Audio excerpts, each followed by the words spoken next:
자, 정영학 녹취록에 등장하는 그분은 현직 대법관이었다. 참 어처구니가 없어서 오늘 토론에 어떤 그런 얘기가 나올지 안 나올지 잘 모르겠습니다. 뭐 경제 분야라고 하면은 뭐 결국에는 부동산 이야기 나올 테고, 부동산 이야기 하다 보면 또 대장동 이야기 나올 테고, 결국에는 나오지 않을까 싶습니다.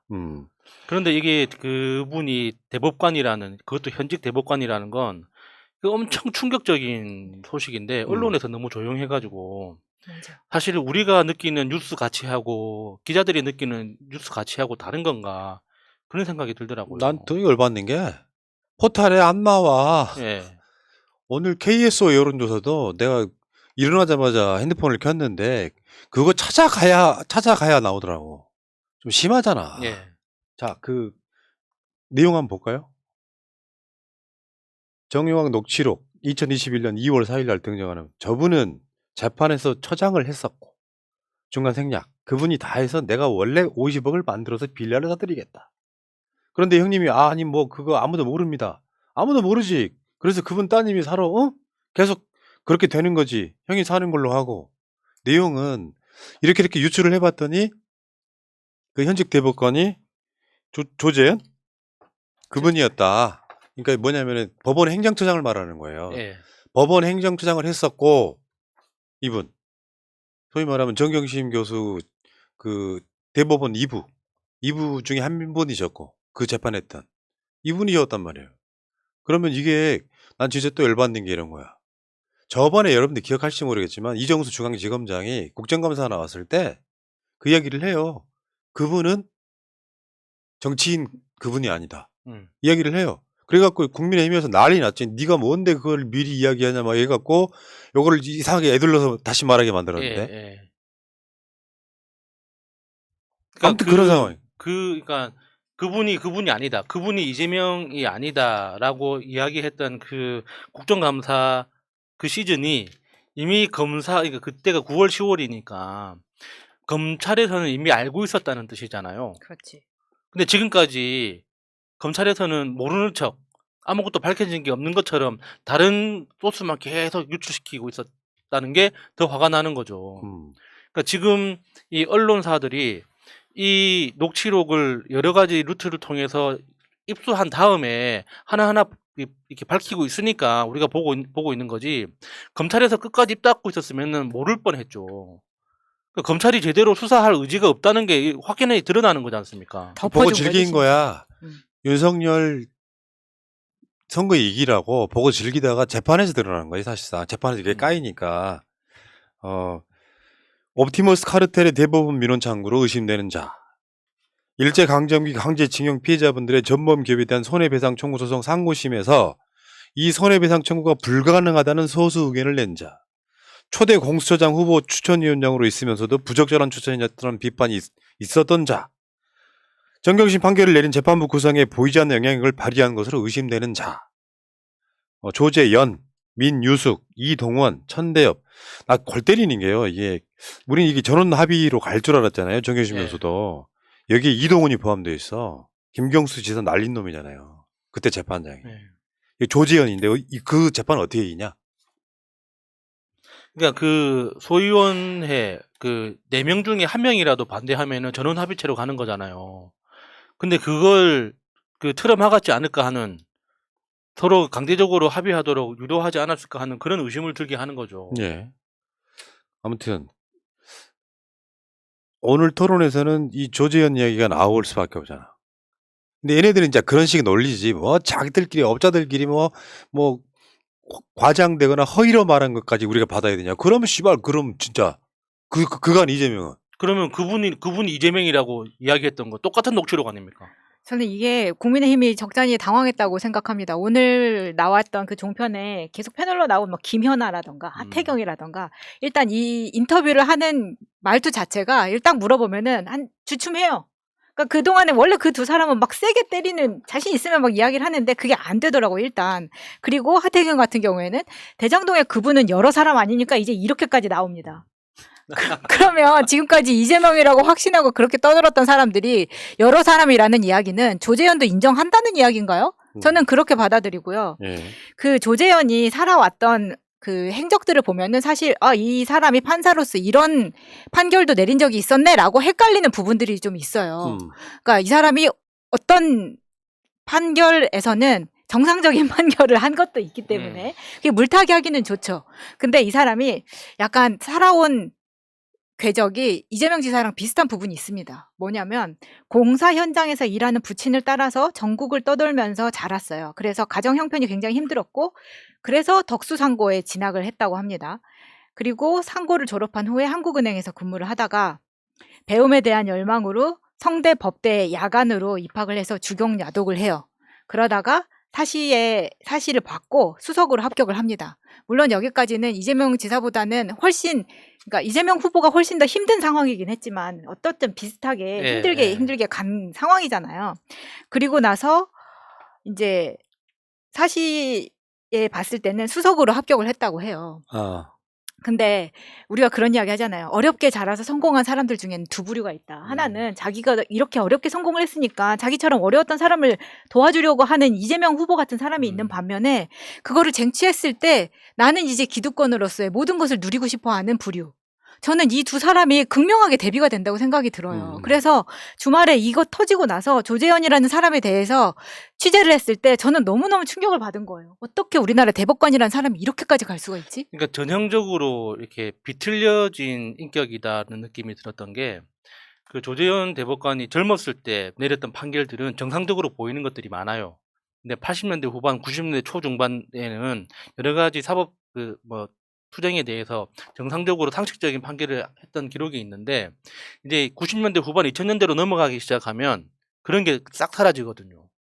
그러니까 이 기득권이 어떻게 작동하는지를 학습한 다음에 스스로 기득권이 되어가는 그런 과정을 거치지 않았나 싶더라고요. 예.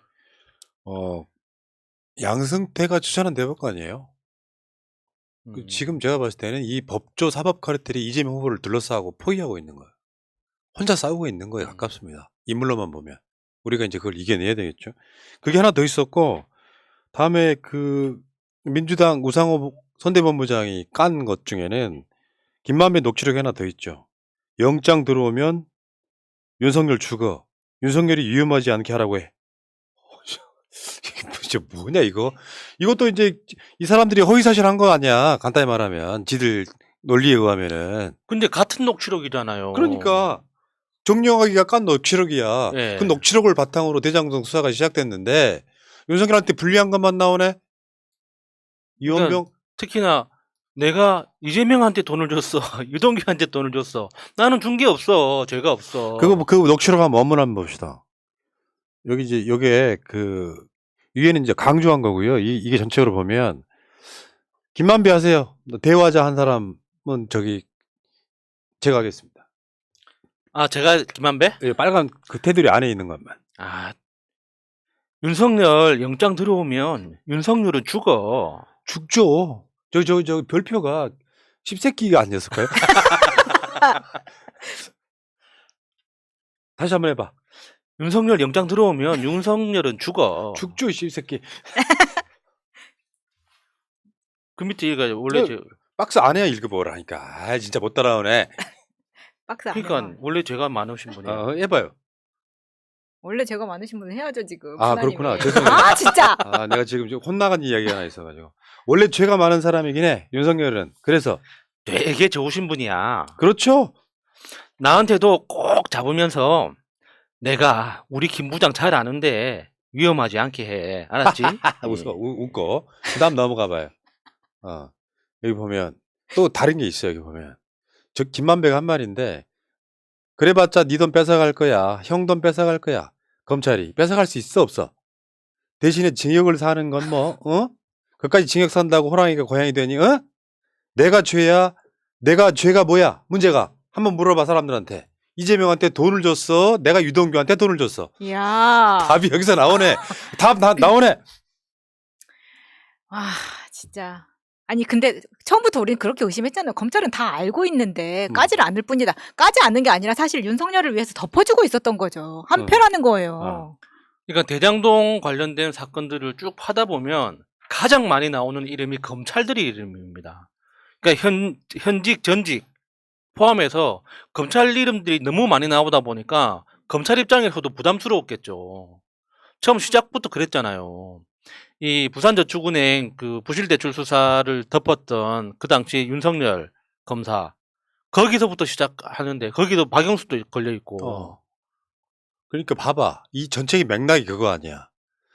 그러니까 김만배가 혹시나 수사를 해갖고 나한테 영장이 들어오면 윤석열 죽는다. 윤석열이 위험하지 않게 하라고 해라고 이제 서로 간에 주고받는 뭔가 카르텔이 있으니까 윤석열을 사실 협박하는 거잖아요. 그런 내용이고. 그러니까 윤석열이 위험하지 않게 해 할 때 위험하지 않다는 건 네가 잘하라는 게 아니라 나한테 위험이 오지 않도록 잘 하라. 그런 뜻 아니겠습니까? 아니 이제 그렇게 해석할 수도 있지만 그게 들어오면 수사가 나한테 들어오면 너 죽는다 이런 이야기잖아요. 윤석열이 위험하지 않게 하라고 해. 다음에 이재명한테 돈을 줬어? 내가 이재명한테 돈을 안 줬다. 이런 이야기까지 또 나오잖아요. 그럼 완전 판이 뒤집힌 거잖아 지금. 그렇죠. 윤석열은 계속해서 내 카드 하나면 죽어 같은 것들이 이야기가 나오고 있는데 이재명 돈 안 줬다는 이야기도 나오잖아. 예. 이런 미친놈들. 아이고. 그러니까 그 영화에서 그 흔히 나오는 장면이죠. 어떤 그 깡패 출신 사업가가 검사 스폰서가 되기 위해서 갖은 노력을 하잖아요. 그래서 그 거절하고 여러 가지 우연을 가장한 이벤트 속에서 결국엔 스폰서 관계가 맺어지면 스폰서 초반에는 검사가 갑이죠.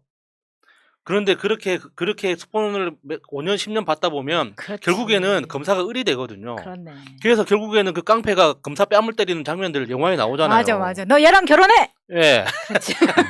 그런 장면 나오잖아요. 그러니까 전형적인 거죠. 자, 근데 윤석열이 작년 10월 달에 페이스북에 쓴 글이 있어요. 정말 가증스럽지. 10월 12일 날 쓴 거예요. 2021년. 내부자들은 모두 그분 이재명을 가리키고 있다. 이재명 재판거래 의혹을 받는 화천대유의 김만배, 그의 천화동인 1호 배당금 절반은 그분 것이라는 발언. 여기서 말하는 그분은 과연 누구일까요? 김만배의 뒷배인 바로 그분. 대장동 게이트와 민주당의 내부자들은 모두 그분으로 이재명 지사를 가리키고 있습니다. 우선 앞에서 김만배가 실명을 거론하지 않은 채 그분이라며 추측과 여지를 남기는 표현을 쓴 자체가 그렇습니다. 여당의 대선 후보를 추측하도록 암시를 해 검찰과 여권 핵심부를 압박하면서도 실명은 말하지 않아 보호막을 친 것으로밖에 보이지 않습니다. 그러나 아무리 보호막을 쳐도 상식을 감춘 사람들은 모두 그분이 누구인지 짐작합니다. 이랬던 놈들이에요. 아 진짜 너무 뻔뻔해. 어쩌면 뻔뻔하지. 진짜 이거는 죽어야 끝납니다. 아니 김만배 누나가 윤석열 아버지 집을 사줬다는 거. 예. 와, 그 자체가 서로 간에 카르텔이 있다는 거잖아. 지들은 우연히 그렇게 됐다고 이야기하지만. 어후. 국민의힘에서 그간 이런 짓거리 했잖아요. 화천대유는 누구 겁니까? 야, 이 양심 뻔뻔한 새끼들 한번 봐봐.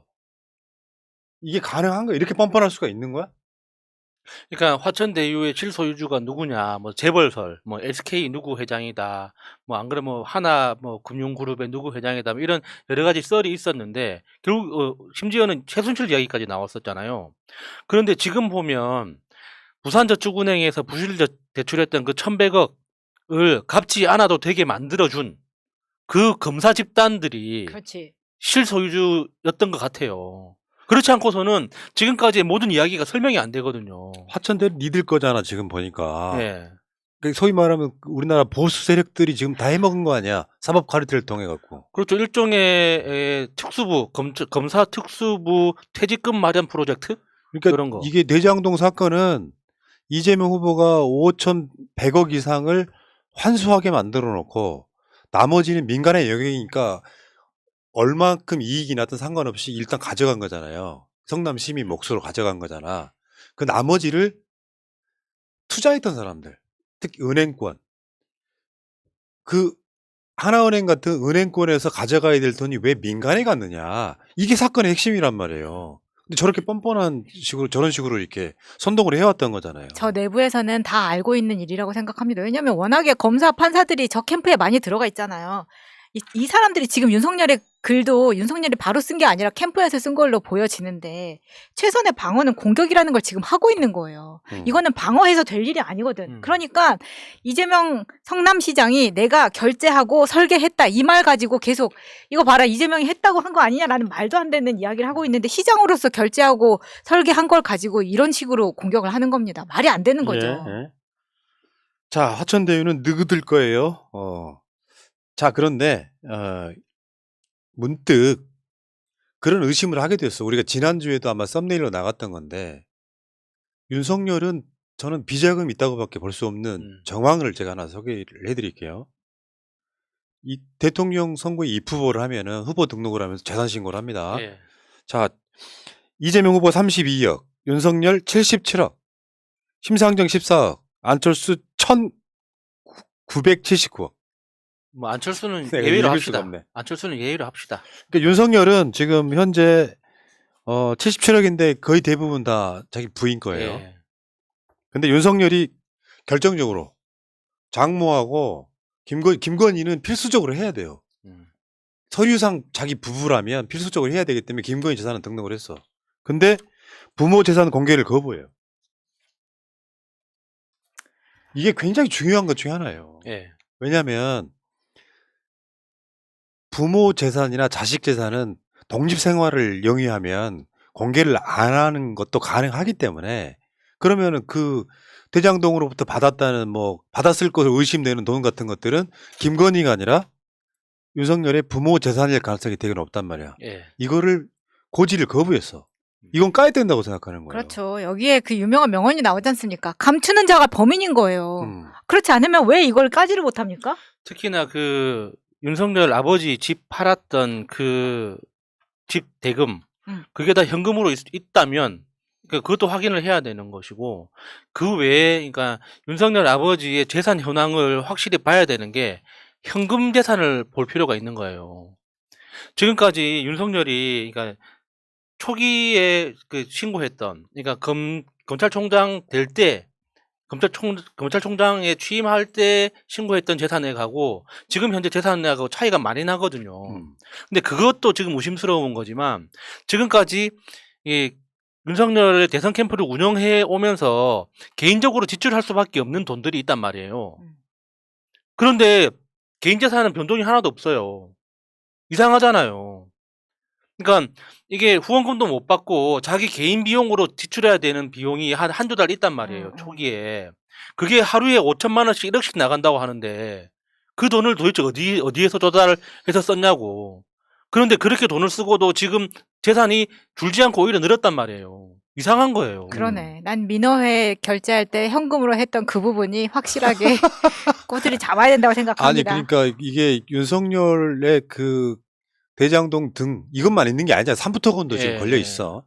그럼 여기에 받은 돈이 나는 재산이 2천만 원밖에 없어라고 퉁치긴 좀 그런 것이 왜 사람들이 있잖아요. 이 세상에 제일 믿을 만한 사람은 남이 아닙니다. 자기 부모죠. 윤석열이 부모 재산 고지를 거부한 것은 분명히 냄새가 나요. 윤석열 아버지 집 산 돈도 어떻게 들어갔을지 모르잖아. 예를 들어서 그렇죠. 그 집을 뭐 사줬다 이런 차원의 문제가 아니라 집 사줬다는 명분으로 예를 들면 20억짜리 집인데 40억 줬을지 어떻게 합니까? 들어간 돈은 그럴 수 있다는 거예요. 예. 그것도 좀 그러면 현찰로 집에 숨겨두고 있는 거지. 특히나 그 김만배가 현금으로 찾았다는 450억. 그러니까. 그게 어디로 갔는지 한번 확인을 해야 되는 거 아닙니까? 윤석열의 재산 공개 내역을 한번 볼까요? 우리가 한번 까봤지.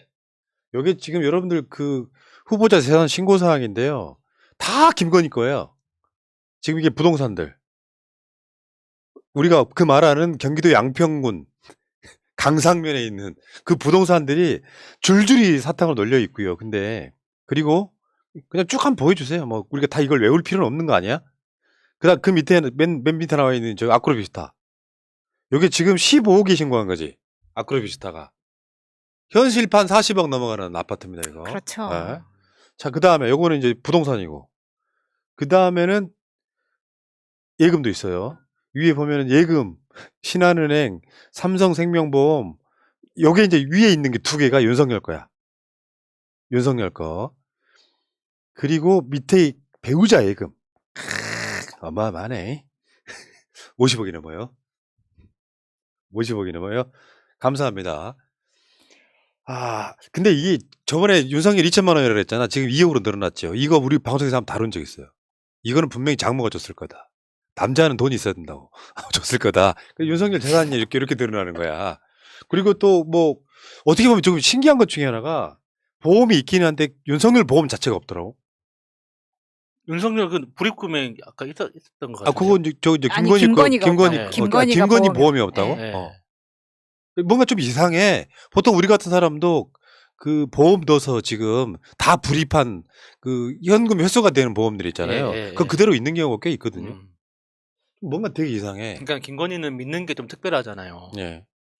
믿는 구석이 있으니까 그러겠죠. 그러니까 민주당이 지금 계속 그걸 물어봐야 된다니까. 김건희 재산 형성 과정에 대해서 물어야 되고 윤석열 부모님 재산을 고지를 해야 된다. 그리고 현금이 왜 이렇게 많아요? 아, 그러니까 현금 아까 우리가 대충 답이 나오잖아요. 저 주가 조작해가지고 10억 넣고 나중에 50억 받았다는 보도 나왔지 않습니까? KBS에서.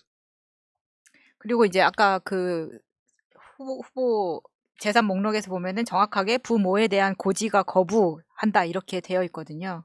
이 부분에 있어서 가장 무엇을 윤석열이 숨기고 싶은가 그 핵심이 드러나 있다고 봅니다. 이거는 좀 들어가서 찾기 힘들었었거든요. 이게 선관위 사이트에 들어가서도 막 페이지가 숨겨져 있어가지고 한참 찾아야 되는 거를 찾아온 거라서. 그러니까 그게 좀 치사하다고 해야 되나? 그러니까 논리적으로 말이 안 되는 게 윤석열이 부모님을 돌본다는 명분으로 검사 시절에는 매년 2천만 원씩 공제를 받았거든요.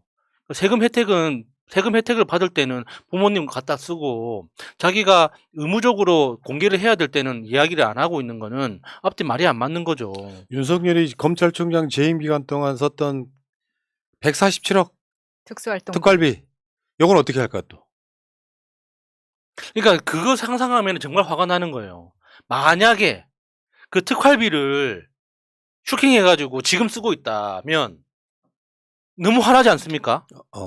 그럴 리는 없겠지. 그렇지. 아무리 개센 잘 빠져나가셔야 돼요. 그럴 리는 없겠지만 그런 상상을 해보면 화가 나더라. 그렇지. 이거지. 나도 그 정도의 양아치는 아닐 거라고 믿어요. 네. 대장동 갈 때 돈 받아가지고 부모 계좌에다가 막 몇십억씩 쌓아두는 그런 양아치는 아닐 거라고 믿어요. 아무리 멧돼지 새끼라도 그렇게는 못하죠. 아니 근데 윤석열이 사실은 뭐 방송이나 이런 데 전혀 나오지 않는 게 엄마 그리고 여동생이거든요. 저는 이 부분도 이재명이 이렇게 털고 있는데 여동생은 뭐 하는지 어머니는 뭐 하시는지 아니 나이가 많다고 하더라도 뭔가 있을 거 아니에요. 그 이야기가 전혀 나오지 않는다는 게 대통령의 여동생은 뭐 하는지 궁금하지 역시 않습니까? 마찬님만 찝어낼 수 있는 부분이었습니다. 왜 그걸 생각을 못했지? 왜 이재명 가족들은 어머니 그 가족들까지 형제들까지 싹 다 까발려지는데 왜 윤석열은 이야기를 안 합니까? 그러니까 이재명 후보 같은 경우 이런 억울한 경우가 생기면은 즉각적으로 아주대병원 가서 검진을 받지 않습니까? 억울하니까. 근데 얘는 부인 주가 조작한 그 계좌는 아직 못 가고 있죠. 그래 놓고 토론 나와서는 다 깠다고 얘기를 하죠. 오늘 토론에 또 그 얘기 또 나올 거야. 왜냐하면 오늘 토론의 주제가 경제거든. 경제 분야거든. 그 경제 분야에 주가 조작은 굉장히 심각한 거거든. 그 주식시장 투명성이라는 건 엄청 중요하죠. 그러니까 자기 부모 계좌 못 가지. 자기 부인 주가 조작 계좌 못 가지.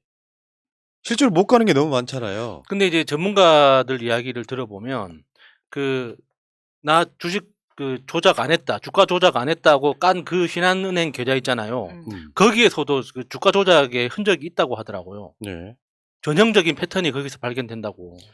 그러니까 윤석열은 사실 대선 끝나면 사실 감옥 가야 될 나는 그런 대상이라고 봐요. 그래서 열심히 뛰는 거예요. 그러니까 야당이라고 하는 카르텔 안에 숨어져 있을지 모르겠지만 그런 생각이 들고요. 자, 윤석열 씨 조수지는 어디일까요? 궁금합니다.